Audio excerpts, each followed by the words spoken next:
Vamos a seguir trabajando, primero los últimos. Vamos a hacer todo lo necesario para que la pobreza y el hambre vayan desapareciendo día a día de la Argentina. Vamos a hacer todo lo necesario para que cada argentino, para que cada argentina tenga un empleo digno y encuentren al trabajo la dignidad de llevarle a su familia lo que necesita para seguir viviendo. Vamos a trabajar y me voy a poner al frente para que la educación pública vuelva a ser lo que siempre fue. Vamos a trabajar para que la justicia de una vez por todas en la Argentina funcione como lo que debe ser, haciendo justicia, no encubriendo, no persiguiendo, haciendo justicia.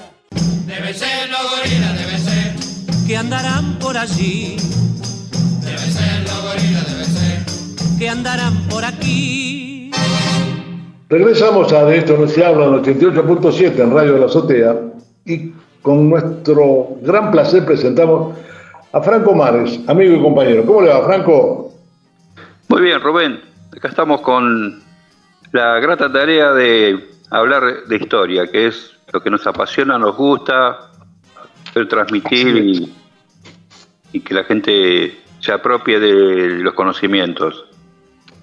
Y que sepa un poco más de la historia, ¿no? Esa armada, ¿no? Exactamente. Una historia que yo creo que permanentemente debe ser revisada. Hay un historiador famoso, ya fallecido, que en realidad era más filósofo de la historia, que se llamaba Walter Benjamin. Y él hablaba de rever la historia a contrapelo. ¿Qué quiere decir? Dice, a repasar la historia vista desde otras ópticas. Y a través de eso uno puede sacar nuevas conclusiones y poder tener más entendimiento de lo que ocurrió en los distintos acontecimientos de la historia de nuestro país, por ejemplo. Ajá. Y eso está ocurriendo mucho.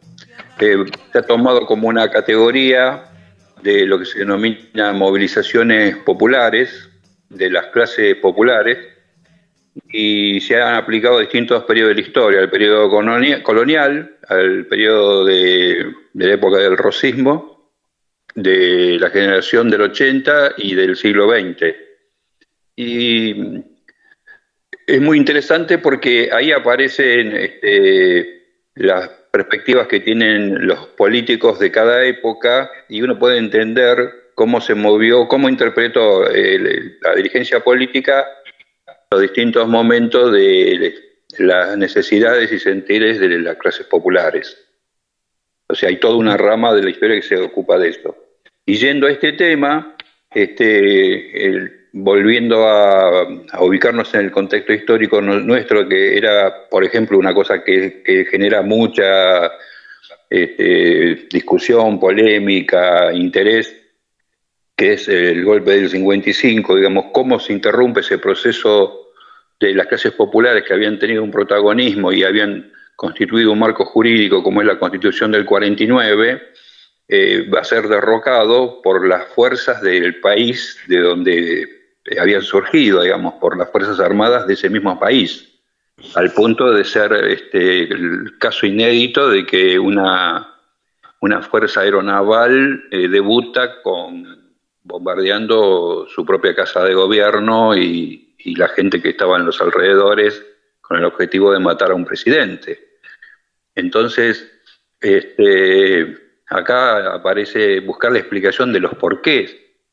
¿Por qué semejante crueldad? ¿Por qué obturar el desarrollo de los sectores populares? ¿Por qué quiénes son las que se benefician con todo esto? Las clases pudientes, ¿por qué apelaron a semejante metodología?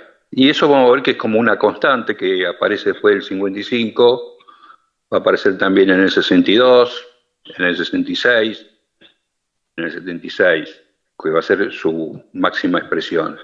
Y cuando nosotros nos quedó el otro día inconcluso el tema de John William Cook, que fue que en realidad fue el primer delegado de Perón después del 55, vemos que él se había propuesto restaurar o recomponer la estructura política que había quedado diseminada por el golpe, y la función de ese delegado fue eso, buscar, empezar a articular las organizaciones sindicales, las organizaciones políticas, pensar que todos los que habían sido dirigentes del periodo estaban presos o habían exiliado o habían fallecido.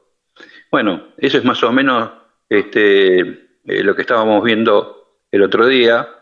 Sí, y nos habíamos quedado, no sé si te acordás, Rubén, que habíamos quedado que Cook había estado preso, se había escapado y Perón lo había nombrado delegado, y luego empieza a tener ciertos grados de autonomía que Perón se los va a cuestionar, al punto que no va a ser más el delegado de él a fines de los 50, y él tiene, él ve que se está dando todo un proceso revolucionario muy importante en Cuba, y va a visitar Cuba, y en Cuba prácticamente ve materializadas sus aspiraciones. Sí. Y hace mucha fuerza, mucho trabajo político para que Perón consolide su exilio en Cuba. Por supuesto que era todo un deseo de él. Ahí están las correspondencias de Perón Cook, donde habla la invitación que le hace el gobierno cubano, que a través de Cook, y idas y vueltas, pero en definitiva Perón va a optar por España. Y la vida de Perón, la vida de Cook ahí es importante porque él es partícipe de la famosa resistencia a la invasión de los cochinos que habían hecho los americanos, que querían derrocar al gobierno cubano. Claro, perdóname, te agrego algo. Ahí tuvo mucho que ver Rodolfo Walsh.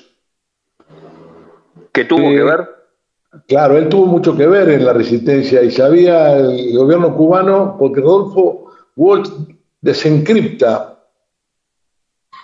los mensajes en Guatemala que iban dirigidos a la embajada, que desencripta el día y la hora. Exactamente, sí señor. Y bueno, eso favorece a la Revolución Cubana, pero los cubanos medio que se enojan con eso. Yo leí una vez un artículo de... ¿Sí? Medio que se enojan porque lo había hecho público. O sea, estaba buena la información, pero que él había publicado no sé en qué revista acá de Buenos Aires o... mirá. No recuerdo. Y sí, se habían enojado los cubanos, pero obviamente la información la tomaron y les favoreció.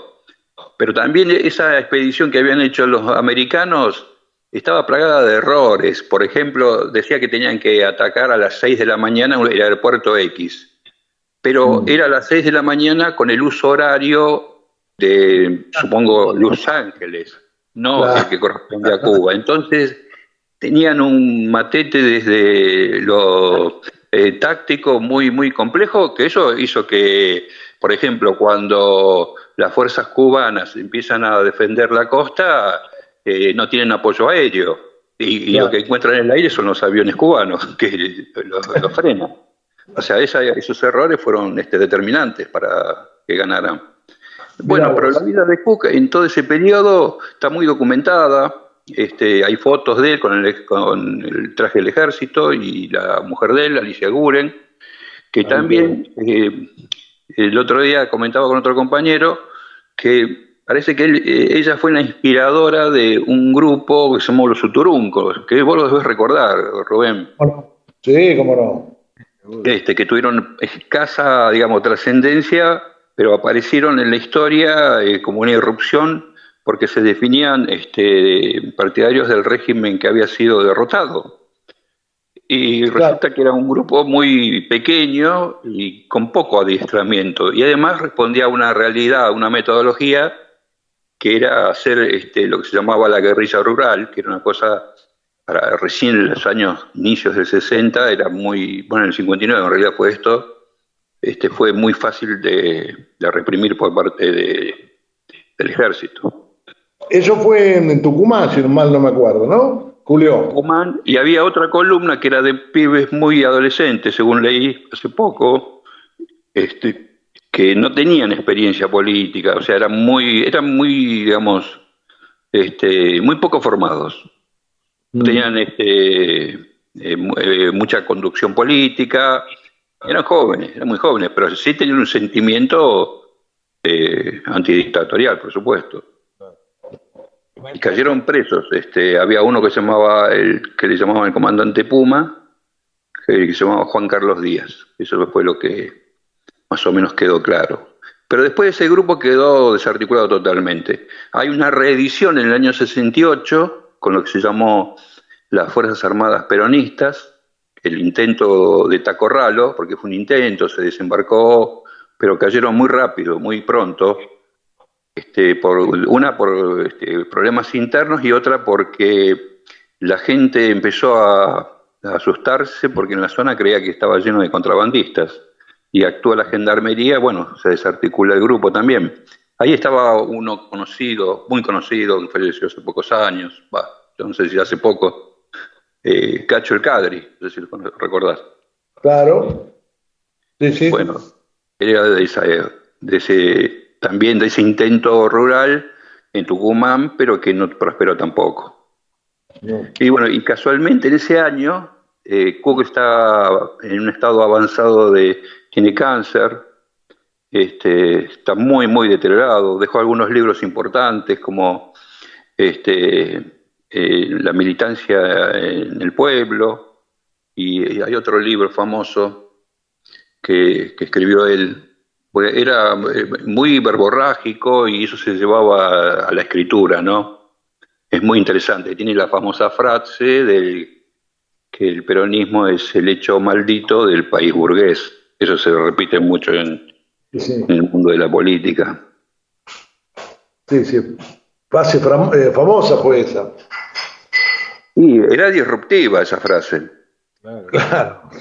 Era una frase muy disruptiva, sacudía todos los moldes porque mostraba a las claras que la Argentina no se podía pacificar, no se podía ordenar si no participaba el pueblo a través de esa expresión política mayoritaria que era el peronismo.